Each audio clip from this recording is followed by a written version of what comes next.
നോക്കി നിൽക്കാതെ വാങ്ങിച്ചോ. ഞാനിത് സാധാരണ കൊടുക്കുന്നതാ. ചിലർക്ക് കാശ് വാങ്ങി ശീലം ഉണ്ടാവില്ല, കടം വാങ്ങിയാകും ശീലം. അതാ ഒരു ഡെലിക്കസി. പിടിക്ക്. ഹലോ, എന്താ കൊച്ചുവക്കീലിന്റെ പ്ലാൻ? ആകെ ഒരു മൂഡ് ഓഫ് മട്ടാണല്ലോ. കോടതിയിലൊന്നും പോകുന്നില്ലേ? ഞാൻ വെറുതെ ഇങ്ങനെ ആക്ച്വലി ഈ ചുറ്റുപാടൊക്കെ ഇങ്ങനെ നന്നായിട്ട് കണ്ട് ഇവിടുത്തെ ഈ കാം ആൻഡ് ക്വയറ്റ് ആയിട്ടുള്ള അന്തരീക്ഷത്തിലിരിക്കാൻ ഒരു പ്രത്യേക സുഖം അല്ലേ ചേച്ചി? ഞാനിതൊക്കെ കുറെ നാളായിട്ട് മിസ് ചെയ്യുമായിരുന്നു. അതെ, നീ പെട്ടെന്ന് ഇങ്ങനെ പ്രകൃതി സ്നേഹിയായത് എന്തുകൊണ്ടാണെന്ന് മനസ്സിലായി. ഇന്നലത്തെ ഹാങ് ഓവറിലാ നീ. ഇന്നലെ രാത്രി കൂടി ഞാൻ നിന്നോട് പറഞ്ഞതാ, കഴിഞ്ഞത് കഴിഞ്ഞു, രാവിലെ എഴുന്നേറ്റ് ഹാപ്പി ആയിട്ട് കോടതി പോണോന്ന്. അതല്ല ചേച്ചി, അത് പിന്നെ വേണ്ട, കോടതി പോയിട്ട് പ്രത്യേകിച്ച് ഒരു പരിപാടിയും ഇല്ലെന്നല്ലേ നീ പറയാൻ വരുന്നത്? അത് സാരമില്ല, കാര്യമില്ലെങ്കിലും നീ അവിടെയൊക്കെ ഒന്ന് പോയി വക്കീൽ ഫ്രണ്ട്സിനെ ഒക്കെ ഒന്ന് കണ്ട് ക്യാൻറ്റീനിൽ നിന്ന് ഒരു ചായയൊക്കെ കുടിച്ച് ലേശം സൊറയൊക്കെ പറഞ്ഞിട്ടിങ്ങി വാ. അപ്പോഴേക്കും നിന്റെ മൈൻഡ് ഒന്ന് ഫ്രഷ് ആവും. അല്ലെങ്കിൽ ഒരു കാര്യം ചെയ്യും, നിന്റെ ആ കമ്പനിയിൽ ഒരു പയ്യനില്ലേ, എന്താളുടെ പേര്? ഇന്നലെയും കൂടി ഇവിടെ അന്വേഷിച്ചു വന്നിരുന്നു. രാജീവ്. നീ പോയി രാജീവിനെ കാണും. എന്നിട്ട് വല്ല കമ്പനി കേസോ കൊണ്ടാൻ ഒപ്പിക്കാൻ നോക്ക്. ഒന്നുമില്ലെങ്കിലേ ഒരു കടലാസ് എടുത്ത് 2 ലീഗൽ ഒപ്പീനിയൻ എങ്കിലും വെറുതെ എഴുതി കൊടുക്ക്. അഞ്ജലി വക്കീല് ആത്മാർത്ഥമായിട്ട് പണിയെടുക്കുന്നവളാണെന്ന് അവർക്കൊന്ന് അറിയട്ടെ. കൊള്ളാം. റേഡിയോ ജോക്കി ആവുന്നതിന് മുൻപ് തന്നെ ചേച്ചി ഒരു മോട്ടിവേഷണൽ സ്പീക്കർ ആവുന്നതായിരുന്നു നല്ലത്. ആക്ച്വലി എനിക്കിന്ന് പോലീസ് സ്റ്റേഷൻ വരെ ഒന്ന് പോകണം. ജാഫർ സാറിനെ വിളിച്ചിട്ട് കിട്ടുന്നുമില്ല. പുള്ളിയായിട്ട് ഫോണിലൊന്ന് സംസാരിച്ചിട്ട് സ്റ്റേഷനിലേക്ക് പോവാന്ന് പറഞ്ഞിരിക്കുകയായിരുന്നു ഞാൻ. അതാ ഇന്നത്തെ പ്രധാന പരിപാടി. എന്താ വക്കീലെ രാവിലെ ഒരു സ്വറ കുറച്ചില്ലേ? ഇന്ന് കോടതിയിലൊന്നും പോണ്ടേ? ഇല്ല. അല്ല, നിങ്ങളെങ്ങോട്ടാ? അപ്പൊ വക്കീലൊന്നും അറിഞ്ഞില്ലേ? ഇല്ല. ഇന്ന് നരസിംഹം റീറിലീസാ. ഓ, എന്ത് ചൂടിനെ രക്ഷിക്കാൻ നന്ദഗോപാൽ മോരർ പറന്നിറങ്ങുന്നു. ഇപ്പൊ വരാങ്കി ഒരു ടിക്കറ്റ് ഞങ്ങളുടെ വക ഫ്രീ. വന്ന് കാണുമോളെ വക്കീലന്മാരുടെ മമ്മൂട്ടി സ്റ്റൈൽ ആക്ഷനൊക്കെ ഒന്നുകൂടെ നേരിട്ട് കണ്ട് മനസ്സിലാക്കാലോ. പിന്നല്ല, വന്ന് കണ്ടുപഠിക്ക്. നാളെ കോടതിയിലെ എടുത്തിട്ട് അലക്കാൻ ചേച്ചിക്ക്. ഓ, ഞാനില്ല. നിങ്ങളെല്ലാരും ടൗണിലോട്ടല്ലേ. ഞാനൊരു സാധനം തന്നുവിട്ടാൽ അത് പോകുന്ന വഴി ആ SI ജാഫറിന്റെ കയ്യിൽ ഒന്ന് ഏൽപ്പിക്കാം. എങ്കിലും എനിക്ക് എന്റെ യാത്ര ഒഴിവാക്കായിരുന്നു. മുട്ടതല്ലോ നല്ല കാര്യമായി. ഇന്നലെ കൂടി ഹെൽമെറ്റ് വെക്കാത്തതിന് എന്നെ അകത്താക്കാൻ നോക്കിയ മുതല. നീ ആളോട് വെച്ചേ വാ, പോവാ നമുക്ക്. അപ്പൊ ശരി, ബൈ, പോയിട്ട് വരാം. Bye bye. അല്ല, രാജീവന്റെ എവിടെ? അതാ ഞാനും ചോദിക്കുന്നത്, താനെന്താ ഇവിടെ? മനസ്സിലായില്ല. എടോ, ഈ സമയത്ത് കോടതി നിൽക്കേണ്ട താൻ എന്താ ഇവിടെ നിൽക്കുന്നെന്ന് ഞാൻ ചോദിച്ചത്. തന്റെ ഒരു മൂഡ് അറിയാവുന്നതുകൊണ്ട് ഞാൻ കോടതി പോയിരുന്നു. താൻ ചെന്നിട്ടില്ല എന്ന് അറിഞ്ഞുകൊണ്ട് ഞാൻ അന്വേഷിച്ചു വന്നത്. അല്ല, വീണ്ടും വല്ല പാറപ്പുറത്ത് മലിഞ്ഞു കയറിയെന്നൊരു ഡൗട്ട്. അതാ ഒന്ന് ക്രോസ് ചെക്ക് ചെയ്യാന്ന് കരുതി ഇറങ്ങിയത്. ഞാൻ പാറപ്പുറത്തോ ആനപ്പുറത്തോ എവിടെയാന്ന് വെച്ചാൽ സൗകര്യം പോലെ കയറിക്കോളാം. അതിന് രാജീവൻ എന്താ പ്രശ്നം? അത് എനിക്ക് മനസ്സിലാവാതെ. അല്ലടോ, താനേ നമ്മുടെ നെറ്റ് ഏഷ്യ സൊല്യൂഷൻസ് ലിമിറ്റഡിന്റെ ലീഗൽ അഡ്വൈസർ അല്ലേ? അപ്പൊ പിന്നെ കമ്പനി കാര്യങ്ങൾ സംസാരിക്കണമെങ്കിൽ എനിക്ക് തന്നെ വന്ന് കണ്ടല്ലേ പറ്റൂ. ശരി, ഇന്നിപ്പോ എന്തെങ്കിലും ലീഗൽ ഒപ്പീനിയൻ ഇമ്മീഡിയറ്റ് ആയിട്ട് ഞാൻ തരേണ്ടതുണ്ടോ? എങ്കിൽ മെയിലേക്ക് ഞാൻ മറുപടി തരാം. അല്ല, ഇപ്പൊ ഇല്ല, പക്ഷേ വേണ്ടി വരും. രോഗം മനസ്സിലായി. രോഗത്തിനുള്ള മരുന്നും ഞാൻ നേരത്തെ തന്നെ പ്രിസ്ക്രൈബ് ചെയ്തതാ. അത് കഴിച്ചിട്ടും കുറവൊന്നും ഇല്ലെങ്കിൽ സ്പെഷ്യാലിറ്റി ട്രീറ്റ്മെന്റ് തന്നെ വേണ്ടി വരും. അയ്യോ, അതൊന്നും വേണ്ട. താൻ ആക്റ്റീവ് ആവണം. ഇന്നലത്തെ പോലെ ഒളിച്ചോടരുത്. അതൊന്ന് പറഞ്ഞിട്ട് പോന്ന് കരുതി, അത്രേ ഉള്ളൂ. താങ്ക്സ്. ഞാൻ രാജീവിനോടൊരു കാര്യം സീരിയസ് ആയിട്ട് പറയാം. താൻ നല്ലൊരു ചെറുപ്പക്കാരനാണ്. വ്യക്തിപരമായി എനിക്ക് തന്നോട് ചില കാര്യങ്ങളിൽ കമ്മിറ്റ്മെന്റ്സ് ഉണ്ട്. അതുകൊണ്ടാ പറയുന്നത്. പറയൂ കേക്കട്ടെ. താൻ സീരിയസ് ആയിട്ട് എപ്പോഴാണത് പറയുന്നുള്ള കാത്തിരിപ്പിലായിരുന്നു ഞാൻ. എന്താ പറയാൻ?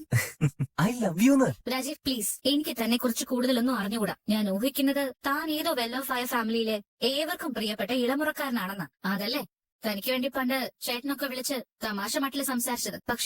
പക്ഷെ ഞാൻ അങ്ങനെയല്ല. ഒരിടത്തരം പെൺകുട്ടിയാ. സ്ത്രീ എന്ന ഇൻസെക്യൂരിറ്റി മറികടക്കാൻ ആൾക്കാർക്ക് മുൻപിൽ കടന്നൽ പോലെ ഒരു മുഖംമൂടി അണിയുന്ന ഉള്ളിൽ പഞ്ചപാവായ ഒരു പെൺകുട്ടിയാ. പ്രണയവും വിവാഹവും ഒന്നും ഇപ്പൊ എന്റെ അജണ്ടയിൽ ഇല്ല. തൊഴിലിലും ജീവിത സൗകര്യങ്ങളിലും എനിക്ക് ഒരുപാട് ഉയരാനുണ്ട്. ഒരു കുടുംബത്തിനെ ഒന്നാകെ കൈപിടിച്ച് കരക്ക് കയറ്റാനുണ്ട്. അതിന്റെ ശ്രമത്തിനിടയില്ല കഴിഞ്ഞ ദിവസത്തെ പോലുള്ള തലക്കടികൾ കിട്ടുന്നത്. കിട്ടിയ അടിയിൽ തകർന്നു പോയ ഞാൻ എന്നെ തന്നെ ഒന്ന് ചേർത്ത് വെക്കാനുള്ള ശ്രമത്തില്ല. അതിനിടയിൽ പ്രേമൊന്നും പറഞ്ഞ് ബുദ്ധിമുട്ടിക്കരുത്. Better you find out somebody else. രാജീവിനും രാജീവിന്റെ കുടുംബത്തിനും യോജിക്കുന്ന ഏതോ ഒരു സുന്ദരിയും ധനികയുമായ പെൺകുട്ടി എവിടെയോ മറിഞ്ഞിരിപ്പുണ്ട്. അത് ഞാനല്ല. അത് മാത്രമേ എനിക്കറിയൂ. രാജീവല്ലേ അഞ്ജലി അത്? എന്നത് പുറത്ത് നീ സംസാരിച്ചോണ്ട് നിന്നാ പയ്യൻ? അതെ രാജീവ. ചേച്ചിതെന്തോ വളഞ്ഞു ചുറ്റി പറയുന്ന?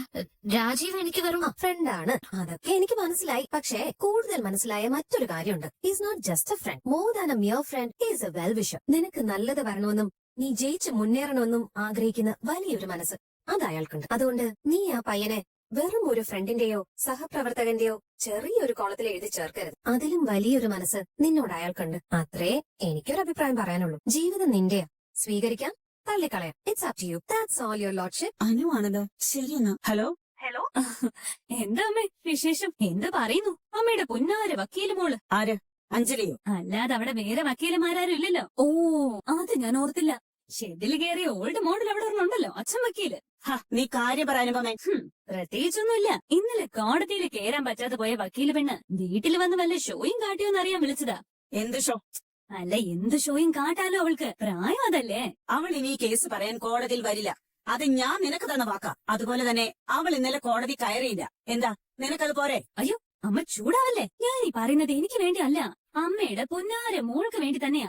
അവരവളെ ഇപ്പോഴും കൊല്ലാതെ വിട്ടിരിക്കുന്നത് ഇന്നലെ കോടതിയിൽ ഹാജരായില്ല എന്നുള്ള ഒറ്റ കാരണം കൊണ്ടാ. നാളെ അത് മാറിയാ അവരവരുടെ തീരുമാനവും മാറ്റും. പിന്നെ അമ്മ നെഞ്ചത്തടിച്ചിട്ട് നിലവിളിച്ചിട്ട് ഒരു കാര്യവുമില്ല.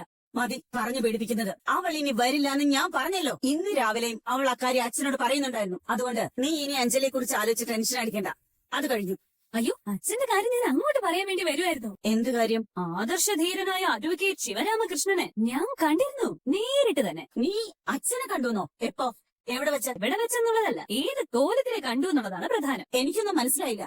നീ കാര്യം തെളിച്ചു പറയാനോ? തെളിക്കാനൊന്നുമില്ല. കോടതിയിൽ നീതിയുടെ കാവലാളായിരുന്ന അഡ്വക്കേറ്റ് ശിവരാമകൃഷ്ണൻ ഇപ്പൊ ഒരു തുണിക്കടയുടെ കാവലാളായി. സെക്യൂരിറ്റി യൂണിഫോമിൽ വളഞ്ഞു കുത്തി നിൽക്കുന്നത് ഈ ഉള്ളവള് കണ്ടു. അത്ര തന്നെ.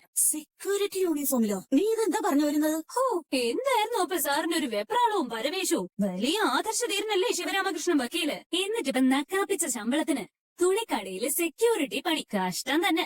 ദോഷം പറയരുതല്ലോ അമ്മേ. ഈ അനുപമയുടെ ഫ്രണ്ട് എന്നോട് ആ വീട്ടില് കയറരുതെന്ന് പറഞ്ഞ മാന്യ അദ്ദേഹത്തിന് 20 രൂപ ടിപ്പ് കൊടുക്കുന്നത് ഈ അനുപമയ്ക്ക് തന്നെ നേരിട്ട് കാണേണ്ടി വന്നു. സത്യം പറഞ്ഞ ഞാൻ അവിടെ നിന്ന് മെഴുകുതിരി പോലെ ഉരുകുമായിരുന്നു. അല്ല, നിങ്ങളൊക്കെ തലയിലെടുത്തോണ്ട് നടക്കുന്ന ഒരു മോളുണ്ടല്ലോ അവിടെ, അഡ്വക്കേറ്റ് അഞ്ജലി. സ്വന്തം തന്തയെ അപമാനപ്പെടാൻ വിടുന്ന അവളെ ഇനിയും അമ്മ തലയെ ചുമന്ന് നടക്കരുത്. എനിക്ക് അത്രേ പറയാനുള്ളൂ. ഒരു അഡ്വക്കേറ്റ് അഞ്ജലി വന്നിരിക്കുന്നു. അനുപമേ, എന്താ അഡ്വക്കേറ്റ് അഞ്ജലിയെ കുറിച്ചൊരു സംസാരം? അതും ഈ വീട്ടിൽ വെച്ച്? അല്ലങ്കൾ, ഞാനത് ആ അഞ്ജലിയെ കാശ് കൊടുത്ത് സെറ്റിൽ ചെയ്ത കാര്യം പറയുമായിരുന്നു. ഓ, ആരോട്? ഏതൊരു ഫ്രണ്ടിനോട്. ആ വക്കീൽ പെണ്ണിനി കേസ് പറയാൻ കോടതി മുറിയിൽ വരും. അതാണ് നിന്നിൽ നിന്ന് ഞാൻ പ്രതീക്ഷിക്കുന്ന ഏക ഉറപ്പ്. എന്ന് വിശ്വസിക്കാം അങ്കിൾ, അവൾ ഇനി വരില്ല. നാളെ മാറ്റി പറയേണ്ടി വരരുത്. നിന്നെ വിശ്വസിച്ചാണ് കാര്യങ്ങൾ ഞാൻ മുന്നോട്ട് കൊണ്ടുപോകുന്നത്. ആ വിശ്വാസം ഞാൻ തെറ്റിക്കില്ല അങ്കിൾ. ആ. ഇവിടെ നിന്ന് കിട്ടിയ 25 ലക്ഷം രൂപ ഞാൻ അഞ്ജലിയുടെ അമ്മയ്ക്ക് നൽകിയിട്ടുണ്ട്. ഉടുതൊടിക്ക് മറുതൊടിയില്ലാത്ത കൂട്ടര. ആരെങ്കിലും 25 രൂപ പോക്കറ്റിൽ വെച്ചു കൊടുത്താൽ മതി, അവരുടെ വാ തുറക്കാനോ അടയ്ക്കാനോ. ദരിദ്രവാസി കൂട്ടങ്ങളാന്നേ. ആ, മനസ്സിലായി. പിന്നെ ആദർശം പറയുന്നവന്റെ അണ്ണാക്കിലേക്ക് കാശ് വെച്ചു കൊടുത്താൽ തീരാവുന്ന ആദർശം പറച്ചിലേ നമ്മുടെ നാട്ടിലുള്ളൂ. പിന്നെ ഈ കേസിൽ നമ്മൾ കുറച്ചുകൂടി കരുതലോടെ നീ. ഞാൻ പറയുന്നത് നിനക്ക് മനസ്സിലാവുന്നുണ്ടല്ലോ? ആ അങ്കിൾ. ആ കേസിന്റെ കാര്യം നടക്കേണ്ട പോലെ നടന്നാൽ നിന്റെ കാര്യങ്ങളും ഈ വീട്ടിൽ നടക്കേണ്ടതുപോലെ നടന്നിരിക്കും. പിന്നെ ഞാനൊന്നും പറയണ്ടല്ലോ. വേണ്ട, എനിക്കറിയും കാര്യങ്ങള്, ഞാൻ ശ്രദ്ധിച്ചോളാം. ഗുഡ്. മൂത്ത മകള് ജയിക്കാൻ അമ്മ എന്നെ തോൽപ്പിച്ചോ? പക്ഷെ ഒരിക്കൽ ഇതുപോലെ അവൾ അമ്മയും തോൽപ്പിക്കും. അമ്മയ്ക്കും കിട്ടും തിരിച്ചടി. എഴുതി വെച്ചോ അമ്മ. അതെ, നീ ഒന്ന് നിന്നെ ചോദിക്കട്ടെ. ഇത് നിന്റെ പേരിൽ ഓൺലൈനായിട്ട് വന്ന പാഴ്സലാ. 30,000 രൂപയുടെ സാരി. എനിക്ക് വന്ന പാഴ്സൽ എന്തിനാ നിങ്ങൾ പൊട്ടിച്ചേ? ഇത് വളരെ മോശമായി പോയേട്ടാ. എന്ത് മോശം? അതെ, ഈ പാഴ്സൽ വന്നത് ശംഖചക്രം തറവാട്ടിലേക്ക്. അപ്പൊ അത് പൊട്ടിക്കാനുള്ള അധികാരം അവകാശം ഈ തറവാട്ടിലുള്ളവർക്കുണ്ട്. എന്നാലും പേരുണ്ടതല്ലേ. മറ്റുള്ളവർക്ക് വന്ന പാഴ്സൽ തുറക്കുന്നത് ലേശം ചീപ്പ് ഏർപ്പാടാ. ഒരു ചീപ്പ് ഏർപ്പാടുമില്ല. ഞാനാ എന്തിനോട് പറഞ്ഞത് ആ പാഴ്സൽ തുറന്നു നോക്കാൻ. അല്ല മേഡം, അഭിലാഷിനെ കെട്ടി ഈ വീട്ടിൽ വന്ന് കയറുന്നതിന് മുൻപ് എങ്ങനെയായിരുന്നു ജീവിതം? ഈ 30,000 രൂപയുടെ സാരിയൊക്കെ അപ്പോഴും ഉപയോഗിച്ചിരുന്നോ? എവിടെന്ന്?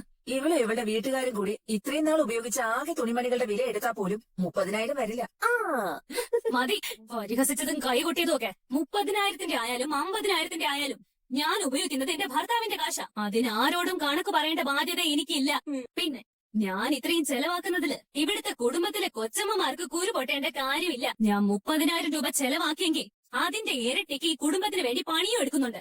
നിങ്ങളുടെ സേവനമേ വട്ടപൂജ്യവാ, വട്ടപൂജ്യം. 3 നേരം സുഭിക്ഷമായിട്ട് ശാപാട് ഒഴിച്ച് വെറുതെ വായ്ത്താളം ഇട്ട് നടക്കും. ഇവിടുത്തെ ഗൃഹനാഥനൊരു ആവശ്യം വന്നപ്പോ സഹായിക്കാൻ ഞാനേ ഉണ്ടായിരുന്നുള്ളൂ, ഞാൻ മാത്രം. അതുകൊണ്ട് ഞാൻ 30,000-ന്റെ ഇടുമ്പോ നിങ്ങൾ 30 രൂപയുടെ കോറ് തുണി വെട്ടി തയ്ച്ചു കൊടുത്താലും മതി. അതിനിയും പരാതി ഉണ്ടെങ്കിൽ ഗൃഹനാഥൻ അഡ്വക്കേറ്റ് രാഘവൻ ഉണ്ണിയോട് പോയി കംപ്ലൈന്റ് ചെയ്യുക. അവിടെ പറഞ്ഞോളാം ഞാൻ ബാക്കി മറുപടി.